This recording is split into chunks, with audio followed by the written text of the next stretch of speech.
Cool.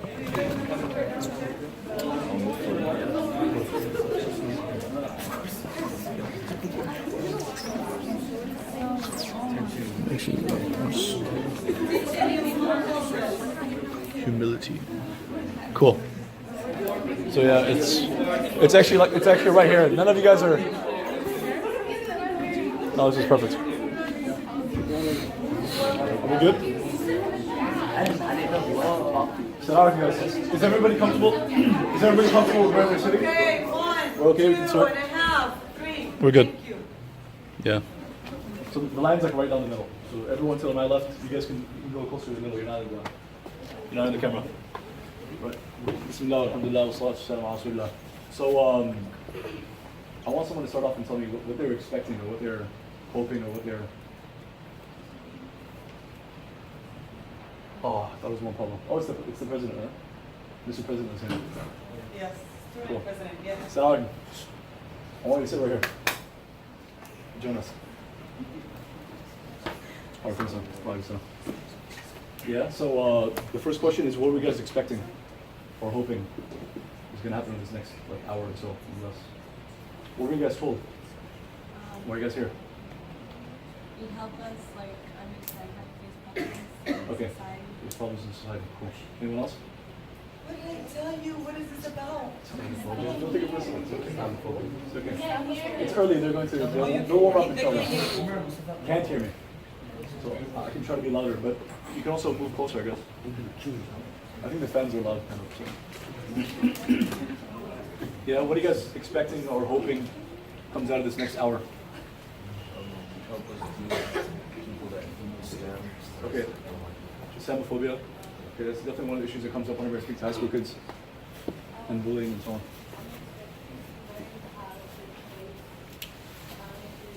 Okay.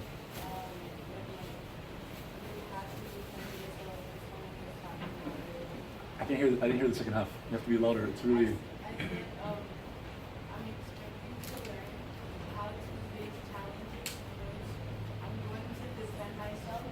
Ooh. You mean physically or verbally? Okay. It can be verbally. When someone is talking about my religion. Sure. Awesome. I was actually in DC. I was walking, and there was a girl that was with us, a sister. There was a group of us, and she wears a hijab, and she was a college age. We're both college age, and we're in DC to speak to our Congress people. I don't know if you guys have heard of CARE, but we talk to our senators and representatives about Islamophobia and other issues. And so we're there for that issue. We're in DC, and she's walking. And DC is generally it's diverse, and people are usually open-minded. And a man started yelling at her and screaming at her, go back home where you came from. She's from Dallas. But anyway, what else? Expectations, hopes. Okay, that's fine. That was question 1. Okay, question 2 is, this is how we usually start off our discussion. It's more of a discussion than a presentation. The question is, what are the biggest issues or challenges that you're facing in your life right now, or that you're expecting, or kind of foreseeing will happen as you graduate, as you leave the Islamic school, as you leave kind of this bubble, as you go to college? It's an open-ended question. The biggest challenges, pressure points, stresses in your life right now, or something that you're worried is coming next year, the year after, soon as you We're graduate. surrounded by Muslims, so it's gonna probably be hard to, make new friends of other religions. Probably. Make new friends. That's a very fair point. Also, that's not easy to say, right? Yeah. Guys, it's tough to make friends. It's a fact of reality. Everyone has to face it, but it takes some courage to say that. Okay, I'll come back to it. Anybody else? I want to kind of make a list, and then we can we'll go into it. Stresses, challenge points right now, or in the foreseeable future. It's not that early, guys. Come on. I've been around you guys for about 20 minutes now. You have to be comfortable, because the whole thing's only an hour. Let's go. I want to hear from at least half the class. It'll be harder to understand the harsh reality of Islamophobia. Okay. And you're saying in college? Yeah. You're already in college, okay. Mm-hmm. Can you guys raise your hand and give me some of the universities you're applying to or thinking that you'll apply to, or that you're going to? Throw out some names. UAH, inshallah. Okay, I assume that was top of the list. What else? SMU? Okay. You will apply, you already applied, you got accepted? Oh, I got You got accepted, okay. And you're going there for sure, inshallah? This fall, or? No, not yet. I'm not having a second. Okay, but it's you're considering it, okay. I don't know have you heard of Imam Muhammad Sulaiman? Okay, he's actually one of the professors at SMU, or like an adjunct professor. And he's an imam in Dallas. I'm surprised you guys haven't heard of him. But anyway, he's one of his title is America's favorite Iman. He's only a few years older than me, and he's on the activism scene. He leads a lot of the protests and so on, and he speaks. You can see him on Facebook and YouTube. Anyway, if I had the chance to take a class with him, I totally would. He's awesome, inshallah. I want to apply to Rice University. Applying to Rice, inshallah. That is awesome. It's ranked one of the best, like I said, one of the best universities in the country, but very competitive. I actually was just short of getting accepted there. I did not. That's great. I'm actually giving the khutbah at Rice today. So like 2 o'clock I'll be doing it. And it's outdoors. That's why I suggested outdoors, because the weather is nice this time of year. So they're speaking outdoors, and they're picking like the most public place on campus, speaking about Islamophobia. That's one of the ways to combat Islamophobia. Although UG college campuses are generally well open-minded, and people only care about others, and everyone's interested in just their grades and what they can do Friday night. But we'll get to that. We picked like the most public place at Rice. Can everybody hear me at the back? Are we okay? We picked like the most public place. So there's about 20 kids there. There's not many Muslim kids. So it'll be like, let's say 10 guys and then 10 girls behind them in a grassy area. And I'll give the khutbah. And then there'll be like hundreds of kids in that 30 minutes that will pass by. Like going to the cafeteria and going to class and going. So it's going to be, it's cool. Inshallah. And hopefully it'll be up on Facebook or YouTube as well. Is it Juan Pablo? I have a partner who's... Salam alaikum, Rana. You're early. Come to the front. Okay, before we continue this discussion, the plan was for him to start off. I wanted to introduce himself and tell you a little bit about his story. It's pretty exciting, a lot more exciting than mine. And then we'll continue with this, inshallah.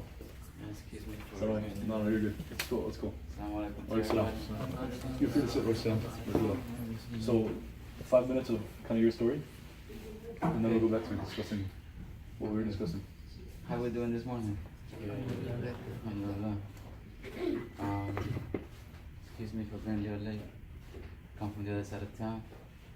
I was born in Colombia. You know what that's at? What continent is it at? South America. Yeah, that's good. That's smart. So I came here at the age of 10 to middle school. And in 9th grade, when I went to high school, I went to Hastings High School down the street. I was in a Marine Corps ROTC.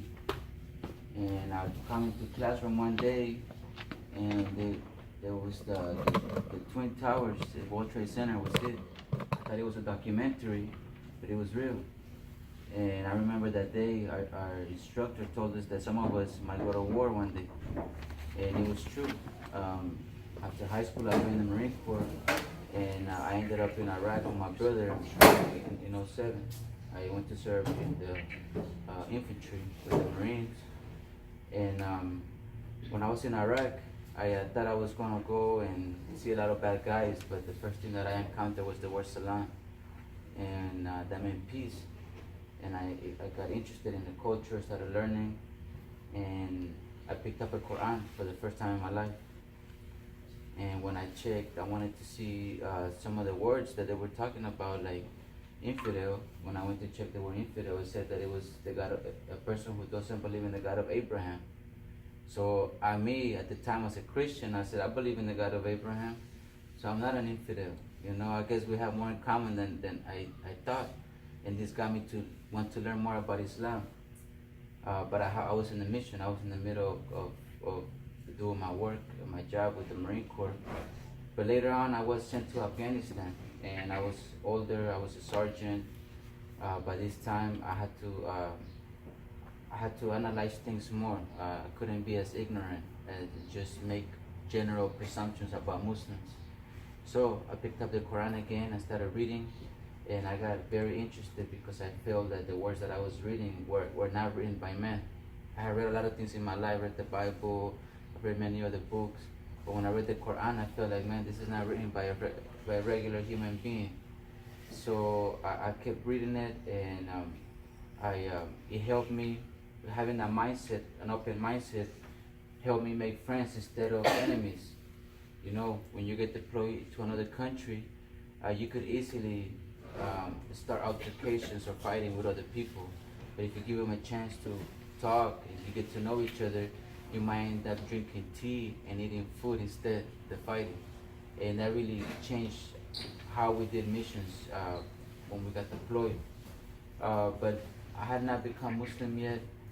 It wasn't until I left the Marine Corps, went to college, I was looking to find myself because I felt like, even as a Christian, we believe, I used to believe, but Christians believe that just by believing in Jesus, you're going to Jannah, like you're accepted into Jannah, because they believe that He died for you, that Jesus, alayhi salam, died for their sins, right? So just by the fact that Jesus died, you're automatically forgiven and you're walking into Jannah.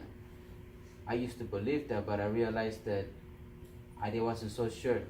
They say that, they told me that, but I feel like if something happened to me today, this was when I was after the Marine Corps in college. I felt like I didn't want to take a chance with Allah for it to be like, well, you told me I was going to be in. And I wanted to do better. I wanted to strive to live better, to please Allah. So I didn't know I was a Muslim yet, got on my knees and started praying, asking God for guidance. And this is what I want to tell you, like when you really sincerely ask God for something that is beneficial for you, He listens. He will make the whole world and universe shift to give you what's going to be beneficial for you. Just ask sincerely. So I at the time I was studying, I was opening up my mind to traveling, and I got a chance to meet a brother who knew about Islam. He's from Colombia, where I'm from. He's also Hispanic. So I felt like finally I had somebody I could ask about Islam, and they could tell me without criticism or without not knowing about it. Like he actually knew about it. And after just a few times we met up and talked, it was clear to me that Allah was giving me this chance to make things right with Him. And it was my choice. I could have become Muslim and be like, that's cool, but I'm gonna keep living Jahiliyyah. But like I told you, I knew I wanted to make things right with Allah. So I became Muslim, and it wasn't easy. I didn't know I didn't even know how to pray. I didn't know principles. I didn't know much about the life of the Prophet. I was just learning. But it was that sincerity to want to learn, because no matter what you go through life, right now you're young, but as you start going through life, challenges and difficulties are going to start to come. And where you going to seek? Sometimes nobody has the answer for you. Sometimes your friends, they might think they know the answer, but that's not the answer. You got to seek Allah, and Allah will make things for you. And He was making things for me by bringing me to Islam and bringing me here to the Centro Islamico, Islamic Spanish, so that I could learn from the Imams there. They were all Hispanic. I felt like I could be myself, and I could learn without being judged. And alhamdulillah, I started learning, and during this time, I didn't know how to pray yet, so I asked, they told me, make intention to go to Mecca, to go to Umrah.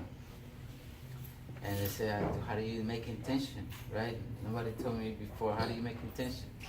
Is there a ritual to make intention? Like, no, it's just, you pray from your heart. So I went home and I made 10 rakats. I didn't know how to pray, but I did. Allah, take me to Umrah, I want to go to Mecca. And subhanAllah, within a month, I got a phone call. Hey, you want to go to Mecca?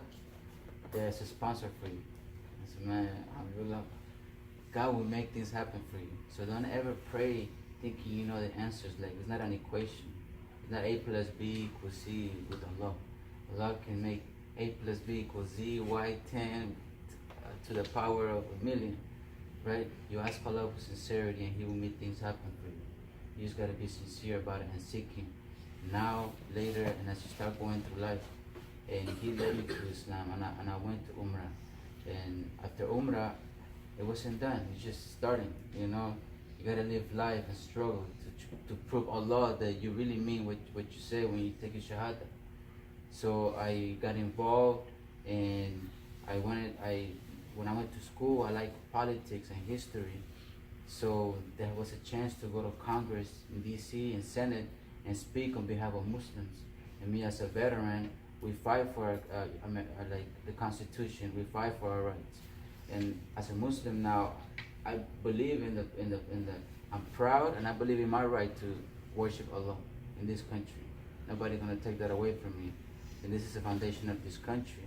So I didn't have a problem going to speak to the Congress member, to the senator, or to whoever, to uphold the Constitution and defend Muslims and defend us as rightful Americans. And in there, I met Abdullah. I have my opinion, and he had his. And I felt like, man, this is a good brother. He's also young. He wasn't scared. to speak up. A lot of people go, and when you're there in front, when you should be speaking up, you choke up. Don't be that person. If you know you're doing the right thing for Allah, ask Allah to protect you, to guide you, and speak up if you can. Especially if it's a safe environment. Like over there, it was safe to speak. It was just a little intimidating to speak up because you're a Muslim, because they're thinking that you're this or you're that. Forget that. Let them know who you are. Speak with eloquence. Show the wisdom of the Prophet sallallahu alaihi wasallam, because it applies all around life. How he treated people, how he spoke to others, and that's what I was trying to emanate. And we went to Congress twice. Hopefully we go this year, inshallah, in May. And then also Sheikh Obama invited us for the Eid al-Fitr 2 years ago. His last year in office, President Obama threw a party for after Ramadan, and we got invited from Islamic Spanish, and I was chosen because I'm a veteran and I have that background. And alhamdulillah, we were able to be there, represent, and it's just the beginning. You know, we're still young. We have a lot of work to do. We have to inspire y'all, because y'all are the future. Y'all are the ones that are coming up next, representing Islam, representing America, and making a very positive impact. But you have to be sincere about the work that you do, and you have to be sincere with Allah about what you want, and Allah will guide you to it. And now I work with Abdullah. I'm a marketer by trade. I graduated from University of Houston downtown with a business degree, and I help businesses market and sell. So that's my day job, but I'm still passionate to be involved with the deen, to learn more, and to serve the youth, because y'all are the future.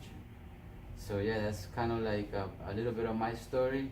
Pretty sure we'll be able to have questions later, but I'm gonna give the mic back to Abdullah. That was great. And then just last week, I haven't seen you in a while. You just came back from Baltimore. Oh yeah, so got invited to go to Baltimore, IGNA Mass Convention. There was 25,000 Muslims in there, and you know, for me, like first time I went to TDC about 3 years ago, it was the first time I was around Muslims other than being in combat. Right, I used to go into the towns in Iraq and Afghanistan, and I used to be around Muslims, but I couldn't really speak with them. And even when I was trying to speak with them friendly, they saw a uniform. I was wearing a uniform, so they couldn't really sincerely speak with me. Finally, when I went to the convention, it was a place where I could go to the market and speak with people, sincerely hug, salams, ask questions. So I've made it a point to be involved, and I done some public speaking. And last week, I had a chance to speak at the main stage. There was over 1,000 people in the stage. And it's been one of my goals to impact people's lives. And again, I ask Allah sincerely. I don't do it. I don't do it for me, or it's not for social media likes. It's Although you can add them on Instagram. Pretty cool Instagram. It's really sincerely to impact, to share some of the story, to inspire others. But it's because y'all are the next generation. God will put you in places where you can impact other people's lives. And if you're sincere about it, He will put you there. And hopefully, inshallah, you have the courage to do what's right. Even sometimes it might not be the popular, you might not be doing the popular thing, but if you know it's right and you stand up for what is right, Allah will bless you with it and protect you. So I was in IGNA last weekend. It was a great time. Spoke a few times, spoke in Spanish. We had a river panel. A lot of people came to that. It was a great turnout. It was interesting because I spoke on my story, and then a brother came and he was blind and he spoke on his story. And one interesting thing that he said, it was that he had never seen color. When he was in high school, people were like, "We're gonna hang out with you because you're hanging too much with the black kids." And he's like, "Well, I don't see black or white." He says to him, color is more of a mindset. It's an attitude, right? And people, so Allah, we judge him. Sometimes we judge by skin and where people come from. But to a blind person, there is no color. It's just the character and the manners. And I thought that's just very impactful, because you're not going to be remembered for how you look like. Even though y'all look, mashallah, you're going to be remembered. Allah said that your best dress, or this is hadith or ayah, I'm not sure. Excuse me. I know it says that the best dress is your dress of manners. and that the best words is speaking about Allah, and that's what gets remembered about you. So inshallah, may Allah guide us, protect us, Amen. and when you're gonna have your chances and make the best out of it. Be sincere about it, inshallah. Jazakallah, that was awesome. It's kind of hard to go after that. What am I supposed to say now? Huh? Anybody have any questions for either of us? I mean, and it could be on anything, as you can tell. I mean, there's no specific topic or subject. You can ask about anything. You can ask about college. You could ask about military life. You could ask about transitioning or Sure. any questions. Muslims in America, you can ask about. You want to go into like drugs, alcohol, any of these issues. Although they might, like, so in Iman Academy, let's say you don't face these issues, but in a year or 2 or 3, they're going to be in college, UH, so let's open up the floor to anything. But I want you guys to pick the topics. I mean, I can talk about anything. I want you guys to, yeah. So what do you think the main challenges that they'll face once they're in college? Because here in high school, they live in this Sure. bubble, Yeah. right? I think this is it. But once they're out of here, it's gonna be a big difference. Hmm. So what are some of the challenges that they should expect that they could actually face? Okay. You want to go first or go first? I can speak a little bit about this. I come from the world of Jahiliyyah, and as I learned, the Sahaba, all the Sahaba come from that world too. So even the Prophet Sallallahu Alaihi Wasallam, he was leading a group of men out of that ignorance, and that's why Islam comes into the lives of people. So people might criticize Islam, and you might hear this, but in reality, Islam is saving people's lives and saving souls. I'm okay with being criticized, knowing that I have a chance to go to Jannah, and it's not just I'm striving for that, and I know that that's the promise Allah made. But yeah, in the Jahiliyyah world, you're definitely going to face. I think if you have to be strong to your identity, right? Don't be a socialite that you go what the group is doing. You might, yeah. You don't face the peer pressure. Be true to yourself. Be true to your goals. Know why you're going to college. Don't just go to college because you want a college experience. Know that there's a life outside of college that Allah wants you to live.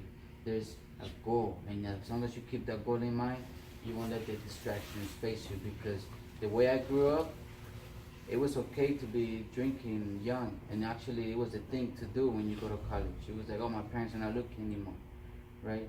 But I tell you, alcohol led me to nothing good. Nothing.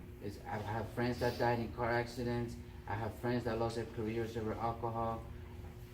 I have friends that have kids because of alcohol. Alcohol makes you forget what you're doing. So don't ever be caught up just trying to find peer pressure, and it's bad. It's just nothing good comes out of alcohol, and that's why when I read the Quran and it said, alcohol has benefits, but it's more damaging than what it can help. I knew that to be true from experience, because I have many friends that have passed away from drinking and driving.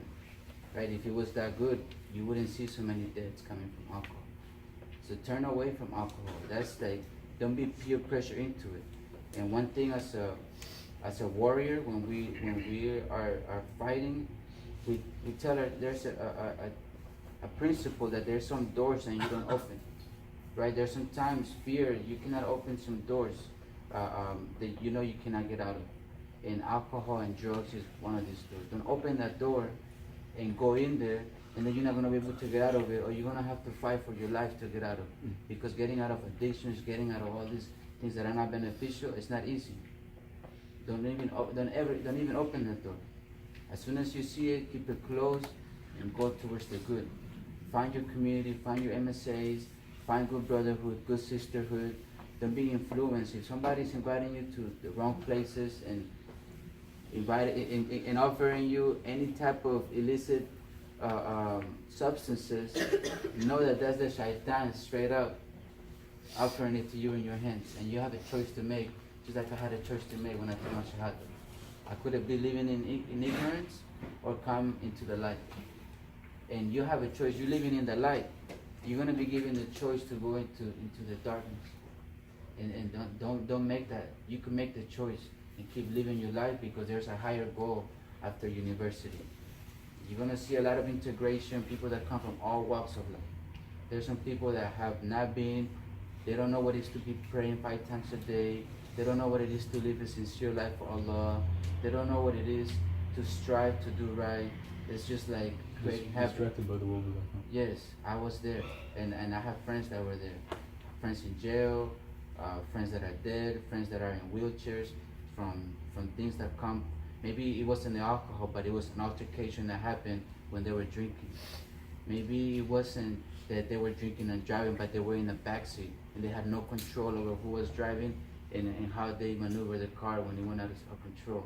So don't put yourself in those situations. Now, when I started coming to the Centro Islamic Center, my life changed, like completely. When I stepped out of Jahiliyyah and started coming towards the light, my whole life changed for the good. I used to get into trouble, get tickets, all kinds of stuff. Once I started living right, everything shifted. And I wish I could have been living like this a lot sooner, because I graduated college at 30. You can graduate by 22 if you don't get distracted. That's the distractions of life, would just make your goals even further down the line. But if you stay focused on what you're doing and you remember why you're doing it, why do you want to go to school? And it's not just to get a degree, it's because you want to get a career, because you want to provide for your children one day, because you want to impact their lives, you want to save lives. Stick with that, because you're gonna come into college, there's gonna be distractions, there's gonna be opportunity for the shaitan to come. Your parents are not there, your peers that you know, nobody's gonna judge you, so it's easy to go a date or go or to a party. This is not places. Nothing good will come out of this. It might seem like fun at the moment, but I promise you, the life of Jahiliyyah, it just brings pain. Pain to your heart, pain to your spirit, pain where you're gonna be sobbing to yourself, to your family, and then you might do things that you regret or you could never take back. You know, at 22, I conceived a son. He was born when I was 23, right? And I wasn't ready. I wasn't married. I was just living ignorant life, and I knew I wasn't ready to be a father. Having a son really, for me, it was like, okay, you gotta get it together because you cannot live like this. You're responsible once you have a life in your hands. It's very real when you have to be changing diapers and you have to provide for your children. You can wait, graduate, do things right. Allah will bless you with a pious person if you take your time, and your life will be so much more fruitful than going down the path, opening those doors into the darkness. You live in the light, stay in the light, turn to Allah, always be sincere about Him guiding you and protecting you, and you'll be tested. But as long as you keep making the right choices, you should be alright. Any questions about any of this we talked about, college or anything? That was awesome. Can I add something? Yes, real quick, yes. although you answered it well. And that was a great question by the principal, although I think she left. But I would say, on a practical note, the answer to that question of the challenges you'll face and so on the solution side, is the advice I always give youth. It's twofold. It's friends and mentors. And he did touch on that, but I'll go into it a little bit. Let's say you go to U of H, just as an example. There's about 40,000 students there. So you better believe they're from all over the world. All different looks and sizes and colors and everything. But more importantly, all different type of lifestyles, right? All different types of beliefs and values. Different activities, different interests, different clubs. You get the picture, right? They're doing all sorts of stuff. There's some that are in the gym all the time. There's some that are playing sports, which is good. Some that are studying all the time, and then all the above, and a mix. And there's everything. And there's Muslims, there's Christians, there's atheists. And there's all the different opinions. And the nice thing is, for the first time in your life, you get to choose your friend group, your group of friends. You get to choose your peer group. Because in here, for most of you at least, I'm assuming, you didn't pick the school, nor did you pick the class, nor did you pick your friends, because really there's like, 10, 15 people per class, roughly? So you're pretty much friends with every one of that 10, 15 kids. And by the way, I didn't mention this earlier. I grew up in a school very similar to Man Academy. Have you guys heard of Austin Peace Academy? Yeah. Right, it's in Austin, so roughly the same thing. But I grew up there, 1st grade through 8th grade before I left high school. But yeah, so you never really get to pick your group of peers, your friends, until you go to college, and your parents are not there either. So, because growing up, they kind of pick your friends, or they kind of pick your school and so on. So you're gonna have a choice to make it's harder to actively seek out the practicing Muslims because one, because they're smaller, although at UVH there's a decent number relative to other universities in the US. It's harder because they're a smaller number, but also it's harder because they are quote unquote having less fun. I'm not gonna go into that, I think he touched on it well.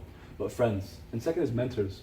And I think most people our age, high school, college, whatever it is, they kind of, I think they understand, at least in the back of their mind, that it's important that you actively seek out friends, that you know who you're around and that your friends impact you.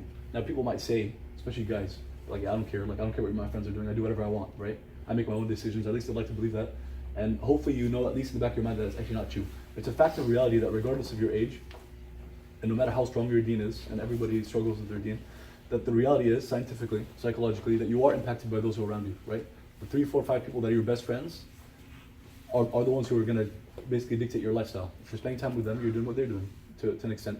And there are plenty of hadith that say this, right? Directly and indirectly. That says you're basically the equivalent of your friends, or you are upon the religion of your friends, or you are basically the average of your friends. That's what the study says. And the hadith says that you are on the religion of your friends, and that you should be actively basically picking friends correctly. But most people know this. Mentors though, I usually have this discussion, most people are not even sure about like, what is a mentor and so on. I'm talking to high school kids.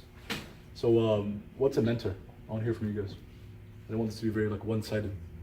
So engage with me a little bit. I said friends and mentors. This is the advice I give kids all the time. Well, sorry to call you guys kids, but what's a mentor? Mentor, M-E-N-T-O-R. Someone that teaches you and passes down what he knows. Okay, someone that teaches you, passes down what he knows. Okay, I like that. Anybody want to add to the definition? What's a mentor? Someone that can guide you. Okay, guide. Okay, I like that. But they are non-profit, or the organization that we started last summer, which we're still growing, it's still new. It's called Hidayah, which means guidance, and that was our idea, guidance to the youth. But I think I like that definition. In one word, a mentor is someone who guides you, who can help you help you on your path. I noticed that when I talk to many high school kids, and I go to Maryam, I don't know if you guys know Maryam Islamic Center, it's not too far from here. They have their Friday evenings, they have like 40, 50 kids that go to Young Muslims, YM group. Most of them were scratching their heads when I said they need to actively look for mentors. Although a few gave good definitions, many of them said they didn't even heard of the word. But it's very important, and my advice is that in every area of your life that you want to succeed, that you want to be really good at, whether it's math and science, grades, overall, it might be sports, right? You might be really interested in a certain hobby or a skill or a sport. If you want to be the best at that, or be good at it, or constantly improve, find a role model in that area, right? It could be your age, it could be older, usually older, but not necessarily. It could be a teacher at the school, it could be your Islamic studies teacher, if he's cool. Maybe he's not, I don't know. Right? It could be the principal at your school. Actually, one of my earliest mentors growing up at Austin Peace Academy was our principal, and he was something else. Like, even now that I've grown up, I'm not a kid anymore, I still look back and think that he was actually not your average principal. He taught me about law and politics and about speaking to Congress and all that. So, anyways, going back. Yeah, go ahead. I want to say something about mentorship. So if you like the type of guy that want to get buff, or you want to go work out and get fit, don't go ask, don't go ask the fat person about workout advice, right? You ask a person that's successful age, but they've dedicated years to that craft. So, like I always, when I do martial arts or when I go to the gym, I find the biggest guy I can find, and that's who I'm gonna be friends with, and he's gonna coach me. If I want to learn about Islam, I'm not gonna go ask my friend that's still learning, that doesn't even sincere. I'm gonna ask person like Abdullah or somebody else that's very knowledgeable. Look for the local imam or scholar, and Houston actually has plenty of imams and scholars. Yes. That's a good analogy, I like that. The biggest guy in the room. If it's a class, sometimes we all gonna challenge with a subject in college, right? When I went to the Marine Corps and I came back to school, I forgot algebra. I thought I was a math whiz, but I realized I forgot exponential laws and everything. I had to find a tutor that was like his major was math, and he was almost a senior. He was a math whiz, and I would just stick with him. And sometimes I would give him lunch money and here's some more so that you can stick with me a few more hours because I need to pass this class. But I couldn't go back to the people that I knew. They didn't know algebra. They couldn't help me as much as they wanted to. So when you find a mentor, make sure there's somebody that's qualified, that has been doing this and is strong in that subject. Either be your personal life or something that you want to a class or something external. Just make sure that person is qualified and that they have good character. Good character is also very important because it's going to help you set up for success. And I look at a person, if it's career mentorship, If all of y'all, whatever you want to do in your life, whatever career you're going to school for, find somebody who is a senior or who has already graduated and is successful in that, and they can help you get into that career better. They would advise you on what internships to take. Don't wait till you graduate, and don't just hear what your peers are saying, because it's different getting peer opinions from a person who knows what they're doing advice. So that's my take on mentorship. I just remembered another small piece of advice. I know we're throwing a lot of advice at you guys, but hopefully you'll be able to think about it over the next few months. Another small piece, and then I'll open it up again to questions or comments, or maybe even Chef Zaid wants to comment. It's a concept in our religion, which I loved. I heard from my mentors and my teachers and my scholars, and I thought it really gave me a good perspective on life. Because I mean, we could spend another 10 hours, which we're not going to do, and there's still plenty of good advice out there. There's thousands of hadith, thousands of ayahs, so there's plenty of good advice, and there are plenty of challenges in your life. But this is something that helped me get the big picture down, and me and him were talking about it a few months ago. It's called ilm, ibadah, amal. And I like it for many reasons. One is, who knows what alliteration is? Alliteration, A-L-L-I-T-E-R. Alliteration? She sells seashells on seashore. Yeah. Peter Pan picked up it. Oh, yeah. Well, I mean those are tongue twisters. But alliteration is when multiple words have the same, right? You get the same letter. So I like it that ilm, ibadah, amal, they all start with ayn, so it's easy to remember. Ilm is, can someone translate to English? Ilm. Okay, ibadah. Worship. All right. So your inner. Okay. Amal. So here's one way to work. Okay, sure. Deeds, your good deeds, your actions, your work. That's good. What part of your body or what part of you is involved with ilm? Your mind. Okay, your brain. Amal. Body, right? Arms, legs. Depends on what action is, right? Could be your tongue. Speaking is an action, right? Teaching, giving dawah, whatever it is, propagating. And then ibadah. So you can use your whole body. It depends on it, right? Prayer, physically, it could be physical. Fasting, you're not really using your body. But it mainly operates in the heart, right? Because dhikr, dua, Quran, all those things, you don't necessarily have to do anything. You don't even have to speak to give dua, right? Or to make dua. It's in your heart. But look at that. So the religion is so comprehensive and so all-encompassing that it has something to say about and has guidance for the mind, body, soul. I just ruined it, right? Is that right? Mind, body, soul? No, Heart, mind, body. Anyway, I think that's good. You get the point. So okay, the reason I mentioned this, body, mind, spirit. The reason I mentioned this is personal development is a lifelong journey, right? You're never going to be there. You're never going to be perfect. You're never going to be at a point where you don't have any more challenges in your life, and no more room for growth, right? And it could be, and there are plenty of distractions out there. The older you get, there are more distractions, more responsibilities. So it's easy to sometimes feel like you're juggling and you're losing some of the balls. So one way to help you focus and to see the big picture, that at least has benefited me in the last 2-3 years since I heard this, is to focus on how's your heart? What's the state of your heart, right? Who do you fear? Who do you love? Where is your hope and your ambitions and your dreams, right? There's actually a right answer to that, right? They sound like big questions. The answer is hopefully what you love most, or who you love most, Allah. Your hope, your love, your dreams, your fear, it's all in Allah. That's the word taqwa in a nutshell.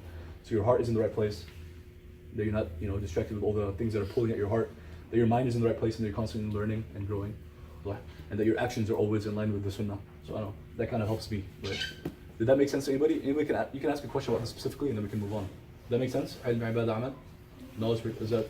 Raise your hand if you've heard this before or something similar. A few of you, but the rest of you, raise your hand if this was new and kind of cool. Alright, it benefited me. You liked it? Is it cool? Alright, awesome. Questions, again, on anything. Open-ended. Anything at all. We have, what time is it? Like 10, 15. 10-15 more minutes? Okay, cool. This was good. Guys, don't feel shy, especially if you haven't spoken. You can ask me anything. Bismillah. What did you exactly do in the military? Oh man, Besides shooting people. No. See, this Marine is they say there's no better friend or no worst enemy, but we start with the friendship part. I joined the Marine Corps to be infantry. That's what I wanted to do. Even though there's an array of jobs you could do, from medicine to aircraft mechanic, you could be a lawyer, you could be a doctor, you could be supply chain manager, you could be even a chef if you want, a musician. I just went to see musicians the other day. I was infantry. Infantry, you get a heavy pack, You get a weapon that you have to live with, sleep with. You take it to the restroom. It becomes your life. You take care of that, but you're also responsible for it. You like, for example, if we have a room full of Marines. Everybody has a weapon, but not one person is pointing the weapon at each other, and we call it muscle awareness or muscle control. Like it's a violation of law to point your weapon at somebody you did not intend to shoot. So we could be 100 people, 300 people here with a room, and nobody will point that rifle at each other. Discipline. It's very disciplined. When you're on a hike and you're 10 miles in and you feel like you want to quit, your legs hurt, your body hurts, your lungs hurt, but everybody else it keeps stepping, and you gotta be there for your team. So you gotta keep stepping too. In the infantry, in the Marine Corps, or usually in the military, you go and there's like 2-3 months of boot camp. I did 3 months of boot camp, and then I went to my school for your specialty. So I have a friend that was admin. He went to learn how to do paperwork and computer stuff and pay. I have friends that went to supply school. I went to infantry school. We learn about weapons, we learn about tactics, we learn about how to charge a mountain, with your legs never giving up. You learn a lot about really how to survive and how to be dependable on yourself and the resources that you have around you. Because you could, they tell you, you think that you're gonna go shoot, but you could end up doing 100 other things before you even get to use your weapon. You might end up cleaning a lot of toilets, cutting a lot of grass, building stuff, filling up sandbags to build a defense, or creating a trench. Yeah, you ever had to create a trench? I don't think so. Nah, with a little shovel, and there's a lot of rocks in the ground. Yeah, it's not easy.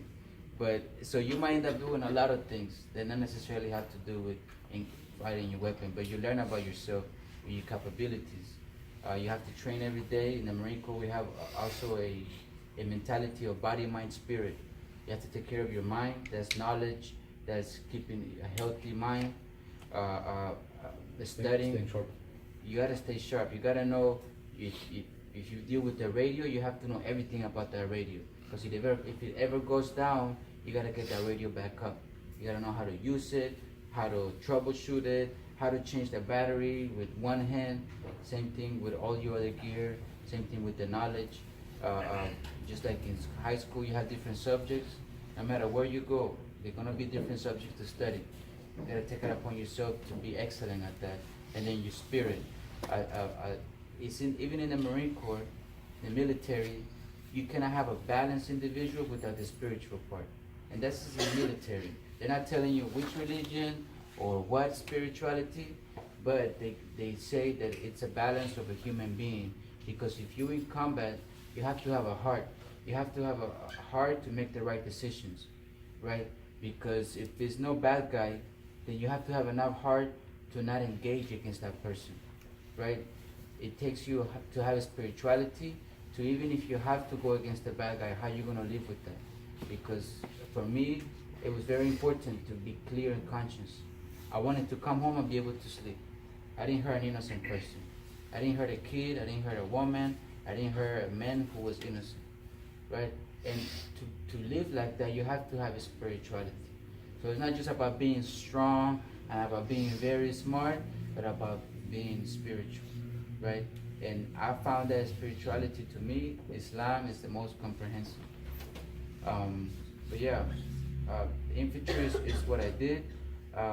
But even if you go infantry, after your first 4 years, you can choose to do something else. You can go do embassy duty, you can go be a recruiter, you can go be a drill instructor, you know, to train Marines in boot camp, or you can just change your MOS, and if you have a college degree, you can apply to be a pilot, which I think is one of the coolest jobs.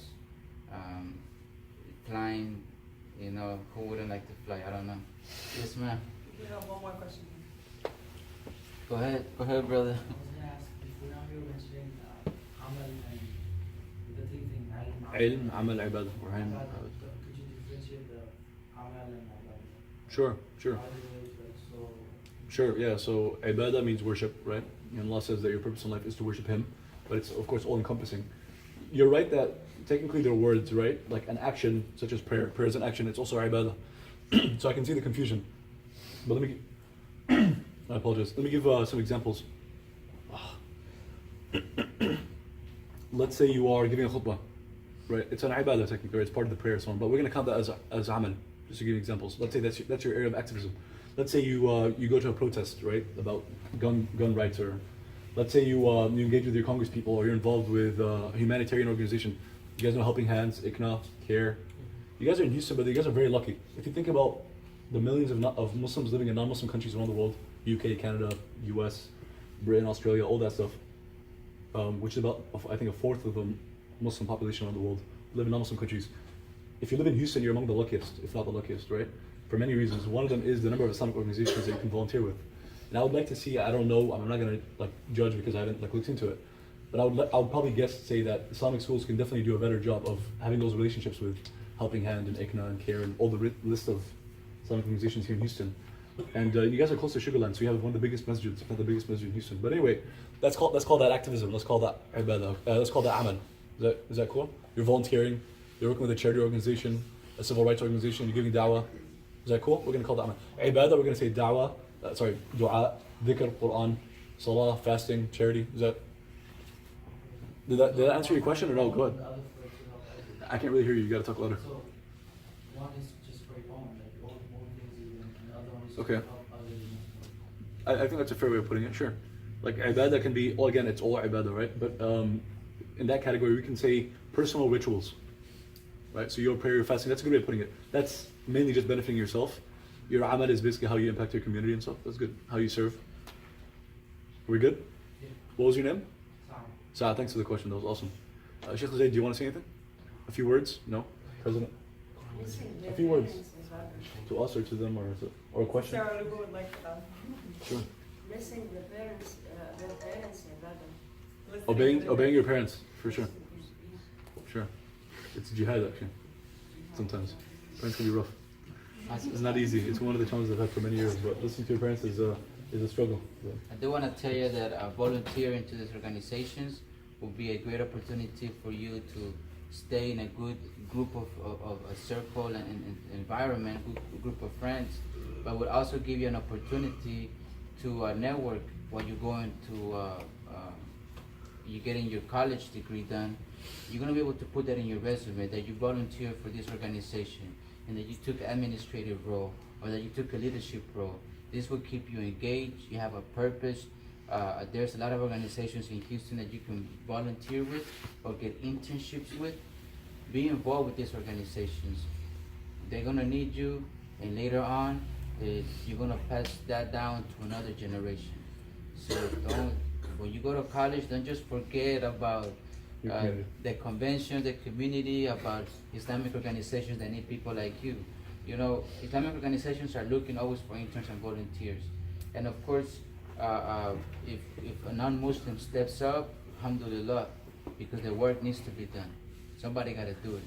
But it's just very, the option would be for a Muslim or Muslimah to come and step up. And I get involved, I see a lot of youth, especially the college students get involved, and you end up having a lot of fun. Traveling, over there in ICNA last week where I was in Baltimore, they were helping him to volunteers from all over the country there. They gave them, hotel room, they didn't have to pay for the trip, and they were able to be there for the weekend and benefit. So there's other things that will come, meetings, you might meet mentors, you might meet good friends that are farther down in the college career. Volunteer, intern with the Islamic organizations of your choice. If you want to do meals, if you want to do a refugee. Hurricane Harvey, it's been over 7 months now, and there's people still volunteering because there's still plenty of work to be done. Abdullah did care. He's going to law school and he cares about civil rights. So it was right. He made the right choice to go with CARE, because this is what CARE does. It's lawyers that help to civil rights of Muslims. So find something that you're interested in. If you want to be a doctor, or try to get involved with some organization that has to do with that. If you're an engineer or project manager or whatever it is, try to find a position and organization that aligns with that. I agree with everything you said 100%. I would add among the someone could write a book on. Oh, go ahead.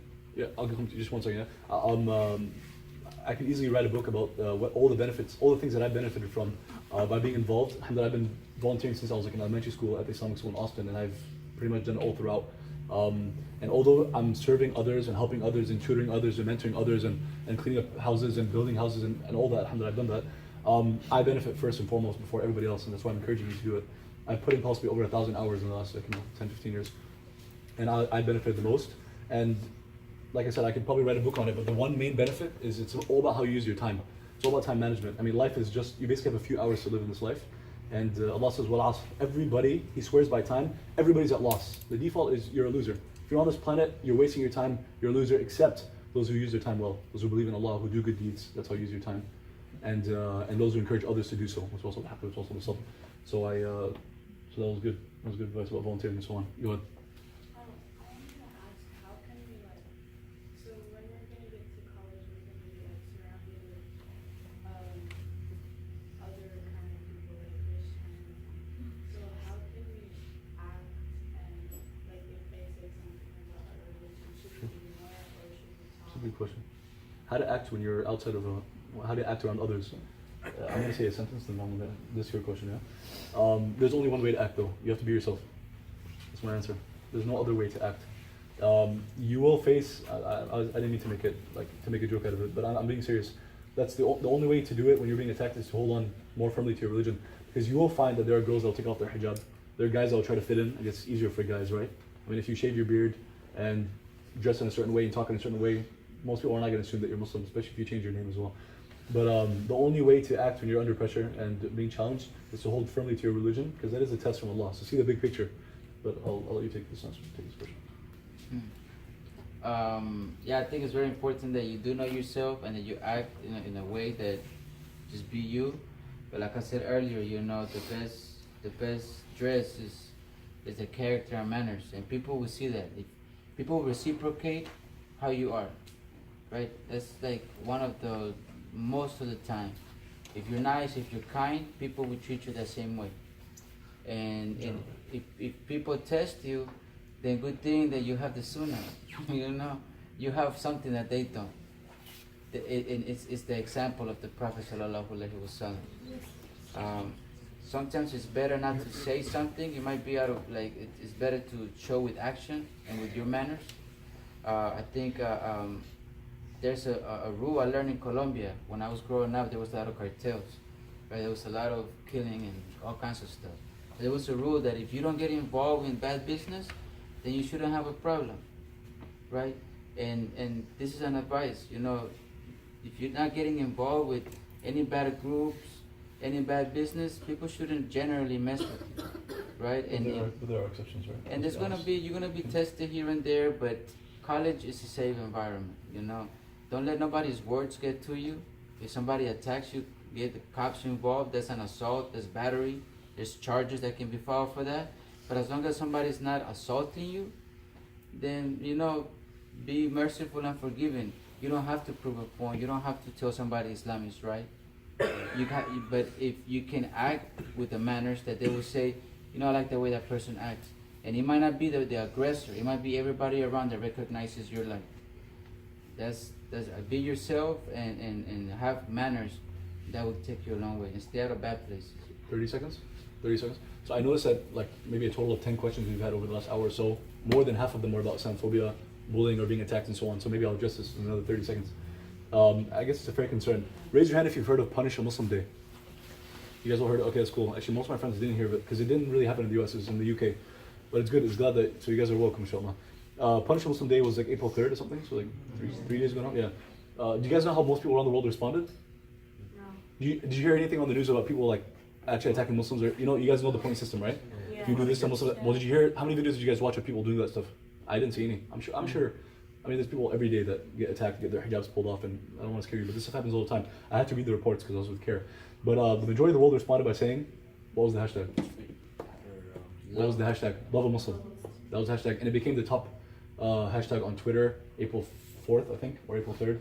And Linda Sassoon and others were commenting about it. But anyway, there's an ayah in the Quran, because I was writing about this, about Love a Muslim and Punish a Muslim Day on my Facebook. I had a friend that responded saying, forget Love a Muslim, and maybe he's a little bit joking, but he's also serious. It's a new Muslim, and he's kind of, I guess, from the streets and so on. He was like, well, if anybody messed with me, there would be no love in return. I'm just gonna attack. That whole thing. It's Facebook, people act tough, but he was half serious. And then I responded with an ayah in the Quran that says that idfa billati hiya ahsan. The advice of Allah to the Messenger ﷺ and the Sahaba and to us in extension is to respond with what is best. So if they treat you, these people should be treating you here, right? He said, and it's true. In general, people are gonna treat you the way you treat them. But every once in a while, people will treat you lower, and that's the test from Allah, right? Life is a test. They treat you here. What do most people do? They go here, or they go even lower. You're gonna do that to me? Well, you'll see what I'm gonna do. Yeah. Allah's saying, don't even just respond. Don't just continue to. When they're responding here, below what's expected, and normal and professional and whatever courteous, they respond with what's like below the belt. Don't just not respond back in the same way, right? And just stay to the same, like continue behaving well. Allah says, respond back with what is like the best, like, and that's really hard to do. When you realize that in the situation, when somebody's done something that you know is absolutely unacceptable and it really hurt you, to respond back to them, like, basically being on your best behavior is very tough. But that's Allah's advice, and the ayah goes on to say, and by doing such, you don't know, your enemy might become your friend. So, I'll end with that. وجزاكم الله خيرا. السلام عليكم ورحمة الله وبركاته. Everything they do, inshallah, that they need to put the niyyah for everything they're gonna do. So inshallah, Allah gonna bless them for that and gonna reward them for that. Because if anybody wanna be a doctor or be an engineer or I wanna be, say inshallah, I wanna be what I wanna be, but every day they have to put a niyyah for that. So he can be inshallah successful in his life. Absolutely. جزاكم الله خيرا. Thank you, Brother Abdullah. Thank you, Brother.